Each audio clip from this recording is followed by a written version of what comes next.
ACL injury का सबसे अच्छा और सबसे सस्ता इलाज कैसे कराएं, इस पे बात करेंगे। मेरा नाम डॉक्टर मनु बोरा, मैं एक ऑर्थोपेडिक सर्जन और आर्थ्रोस्कोपिक एक्सपर्ट हूं, टीम ऑर्थोस्पोर्ट, गुड़गांव, बेंगलोर, बॉम्बे।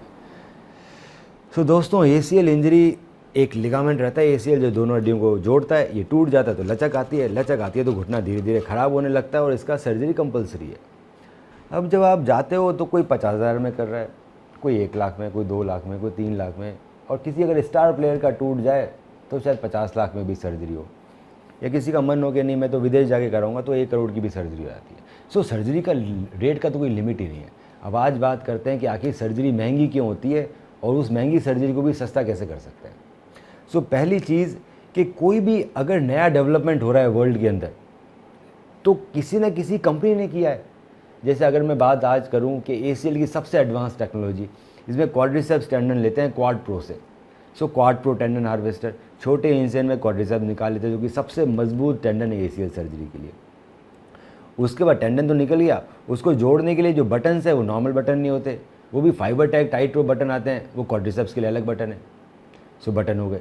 अब ये किसी न किसी ने तो कंपनी ने डेवलप किए हैं, उसमें रिसर्च और डेवलपमेंट में पैसा लगा है, तो चीज़ें पेटेंटेड होती है कि जो नई चीज़ है उस पर पेटेंट है। पेटेंट का मतलब ये है कि अगर आज मैंने कोई नई चीज़ डिस्कवर करी है सो मैं 10 साल तक मैं ही बनाऊंगा जी, कोई और नहीं बनाएगा, तभी तो हमारी साइंस आगे बढ़ेगी। अगर आज मैं चीज़ कोई नई डेवलप करूं और पेटेंट सिस्टम नहीं हो दुनिया में, तो मैंने डेवलप किया, मैंने करोड़ों रुपए लगाए डेवलप करने के लिए, और जैसे ही मार्केट में आई 50 कंपनी ने उसको कॉपी कर लिया और मार्केट की प्राइस बिल्कुल गिरा दी, वो डेवलपमेंट का पैसा ही नहीं निकला उस इंसान का। सो डेवलपमेंट नहीं होता इस तरह से। जहाँ भी डेवलपमेंट दुनिया में आज हो रहा है वो इसलिए हो रहा है क्योंकि पेटेंट है। पेटेंट का मतलब 10 साल तक इस कंपनी के अलावा कोई और नहीं बनाएगा। सो कहीं भी आप सोचते हैं कि आपको अगर अच्छी सर्जरी करानी है और सबसे एडवांस इम्प्लांट यूज़ करने हैं, तो वह एडवांस इम्प्लांट महंगे आते हैं क्योंकि वो जो कंपनीज जिन्होंने डेवलप किया है वो उसको सस्ता नहीं बेचती, और ये सारी कंपनीज अमेरिकन है, इंडियन नहीं है। मैक्सिमम पेटेंट स्पोर्ट्स मेडिसिन में अमेरिका के पास है, या जर्मन सर्जन के पास है, या फ्रांस के सर्जन के पास है। इंडियन सर्जन के पास पेटेंट बहुत ही कम के पास है। मेरे पास तो एक भी नहीं है, मैंने कुछ डेवलप नहीं किया। मैंने जो भी सीखा है वो किसी न किसी बड़े सर्जन ने डेवलप किया है, उसकी फिर मेडिकल टेस्टिंग हुई है, एनिमल पे टेस्टिंग हुई है, लैब टेस्टिंग हुई है, ह्यूमन टेस्टिंग हुई है, सब तरह की टेस्टिंग हुई है, 1000 तरह के पब्लिकेशन निकले हैं, वो प्रूव हो गया, उसके बाद वो मार्केट में आया। ऐसे मार्केट में नहीं आया था। फिर मैंने जाके बाहर से सीखा है और मैं लगातार विदेश में जाके सीखता रहता हूँ ताकि मैं अपनी नॉलेज एसीएल के लिए अप टू डेट करूँ। अब बात आती है कि ऐसे तो सर्जरी बड़ी महंगी हो जाएगी, क्वाड प्रो भी यूज़ हो रहा है, तो अगर आप एक ऐसे सर्जन के पास जा रहे हैं जो बहुत सारी सर्जरीज कर रहा है, जैसे आप ऐसे सर्जन के पास जा रहे हैं जो एसीएल की बहुत सारी सर्जरी कर रहा है, सो उसके पास बहुत सारे ऐसे इंस्ट्रूमेंट रहते हैं जिनका काम चीज़ों को निकालने में या सर्जरी करने के यूज़ में आ रहा है। जैसे अगर मैं हड्डी काटूंगा तो मैं नॉर्मल रिमर से नहीं काटूंगा, फ्लिप कटर से काटूंगा। मैं अगर टेंडन निकाल रहा हूँ तो मैं टेंडन हार्वेस्टर नॉर्मल से निकालूंगा, क्वाड प्रो यूज़ लूँगा। अगर मैं मेनिस्कस रिपेयर यूज़ करूँ तो मैं जोन नेविगेटर यूज़ करूँगा। अब ये सभी चीज़ें मेरे पास एम्पल अमाउंट में पड़ी रहती है क्योंकि मैं बहुत ज़्यादा सर्जरी करता हूँ एसीएल की। वहीं आप ऐसे सर्जन के पास जाते हो जो कम सर्जरीज करते हैं एसीएल के, महीने में 10-12 सर्जरी कर रहे हैं, सो हो सकता है उनके पास ये सारे सामान एम्पल अमाउंट में नहीं हो, तो एक सर्जरी करने में बहुत ज़्यादा एक्सपेंसिव पड़ेगा, उनको सब चीज़ें नई नई लानी पड़ेगी। तो जब इन्वेंट्री ज़्यादा होती है तो चीज़ें भी सस्ती होने लगती है।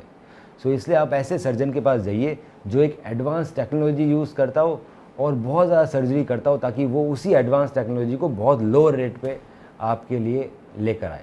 पर हाँ, एसीएल सर्जरी की बात करूँ तो एसीएल की स्क्रू सर्जरी 50,000 से लेके 1.5 लाख तक हो जाती है। इंटरनल ब्रेस सर्जरी की बात करूँ तो फाइबर टेप डालने से इंटरनल ब्रेस नहीं होता दोस्तों। ये एक भ्रांति बना रखी है कि हमने 10-20 हज़ार रुपये की फाइबर टेप डाल दी और इंटरनल ब्रेस हो गया। नहीं जी, इंटरनल ब्रेस बनने के लिए आपको फाइबर टेप भी चाहिए, उसको फिक्स करने के लिए सोवलॉक एंकर भी चाहिए, नीचे आपको एबीएस लूप भी चाहिए और नीचे बटन भी चाहिए, साथ में फ्लिप कटर भी चाहिए। तो 5-6 चीज़ें लगती है जब जाके इंटरनल ब्रेस सर्जरी होती है। उसमें अगर क्वाड प्रो की बात करें तो क्वाड्रिसेप्स टेंडन भी निकल रहा है, उसका क्वाड प्रो अलग है, तो कहीं ना कहीं कॉस्ट बढ़ी जाएगी। तो अगर आपको प्रॉपर इंटरनल ब्रेस सर्जरी करानी है with quad pro, so bill लगभग 2.5 लाख के आसपास पहुंचता है, 2.5 से लेके 4.5-5 लाख तक।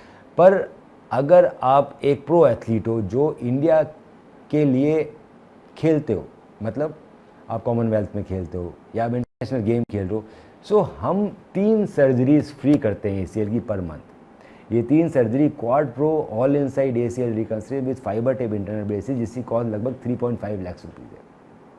ये मेरे द्वारा 3 सर्जरीज एब्सोल्युटली फ्री की जाती है, 0 पैसा लिया जाता है, ना का इम्प्लांट का, ना दवाइयों का, ना पेशेंट का। सो अगर आपको लगता है कि आप उस एथलीट हो और आपकी इंजरी हो गई है, सो डेफिनेटली आप मेरे पास आ सकते हो, ये सर्जरी में फ्री में आपको हो जाएगी। बाकी लोगों के लिए आप अपनी MRI ही भेज सकते हो, उस MRI की डिटेल में इन्वेस्टिगेशन करके मैं बताऊंगा सबसे अच्छी सर्जरी क्या रहेगी आपके लिए।